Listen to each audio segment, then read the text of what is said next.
Sigmund Freud and Carl Jung are authority on psychology even today. அவங்க எழுதினது அவங்க contributions அதுதான். அவர் இதை படிச்சுட்டு 30 வருஷம் படிச்சிருக்கார்.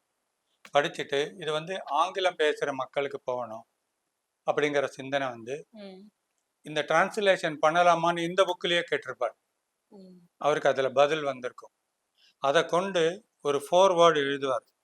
அந்த ஃபோர்வேர்டு எழுதின வருஷம் 1949. இது வரைக்கும் பாருங்க, ஜூரிக் 1949. இந்த ஃபோர்வேர்டை கொண்டு தான் இந்த புக்கை பப்ளிஷ் பண்ணியிருப்பாங்க. அதுக்கப்புறம் அதே சமகாலத்தில் பார்த்தீங்கன்னா பிற நாடுகளில் இதை உபயோகிச்சிருக்காங்க. உதாரணத்துக்கு ஜப்பான்.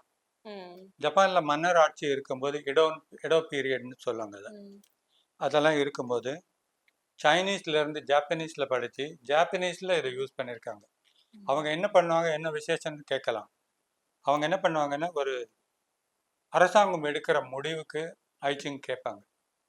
ஒரு வரி போடலாமா, ஒரு குறிப்பிட்ட நபர் வந்து நம்ம நாட்டுக்கு தூது போகிறதுக்கு தகுந்தவரா, உறவுகளை நல்ல வழிப்படுத்துவாரா, இல்லை இந்த பதவி உயர்ந்த பதவியை கொடுத்தா இந்த நபர் நல்வழி காட்டுவாரா, டெவலப்மெண்டல் ஆக்டிவிட்டீஸ், ப்ரொடெக்டிங் ஸ்டேட்டஸ் அதெல்லாம் பண்ணுவாங்களா அப்படிங்கிற அந்த மாதிரி முக்கியமான கேள்வி எல்லாம் கேட்பாங்க.